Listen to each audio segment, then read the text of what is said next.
was no chance for more. She sighed, a deep, weary sigh. Jewel Petty shot her a glance. Jewel Petty was on Alice Rose's hate list. Jewel Petty wanted Alice Rose to cry out loud, cry hard, and let herself be crushed to Jewel Petty's immense bosom and get her cheek clawed by Jewel Petty's ugly brooch. The brooch was on the hate list, too. Alice Rose turned her head toward Jewel Petty and gave her the meanest look she could muster, given that she was feeling as downright rotten as she was right now. You had to feel halfway decent to give a really rank, mean-as-hell look. But she did all right. Detta, who was standing near Jewel Petty, bit her lip lightly. There wasn't much that surprised a hurdy-gurdy girl, but this look from Alice Rose did. Alice Rose caught the surprise. Tough. Detta wasn't on Alice Rose's hate list, nor was she on her like list, so she couldn't spend too much time worrying about Detta's reactions. Alice Rose let her mind wander and ponder a spell on Detta. Boy, oh boy, did Detta look rotten. It was hard on hurdy-gurdy girls being out this early in the morning, in the bright, harsh sunlight. The carmine color painted on her lips was smeary, and something blue was melting above her eyelids. Her rouged cheeks were all streaky to boot. There were rips in her parasol, and she was surely going to burn up her shoulders. A hanky was stuffed in the neckline of her dress to cover the fleshy little crack between her breasts. It was very nice of Detta to do that, Alice Rose thought, because she knew that Detta's chest was her best feature. The rest of her had really gone to the dogs. She had deep lines and scrawny arms, and her dyed hair looked like a hay bale caught fire. Detta had definitely seen better days. And that dress!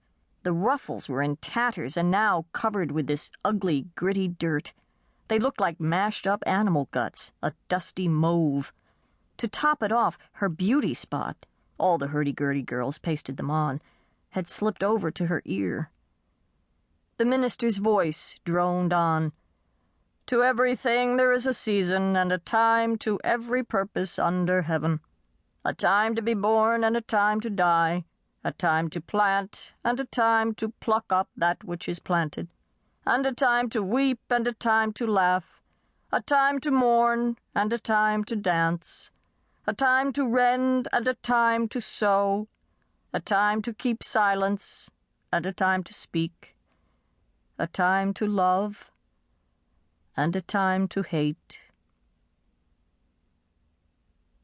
The service was finally over. Alice Rose slipped her hand into her father's, and they walked out through the small group of people, all dabbing their tears.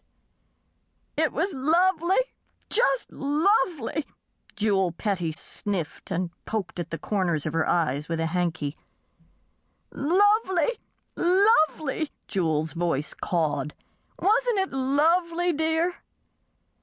Now what could possibly be lovely about burying your mother and baby sister out in this God-forsaken desert country?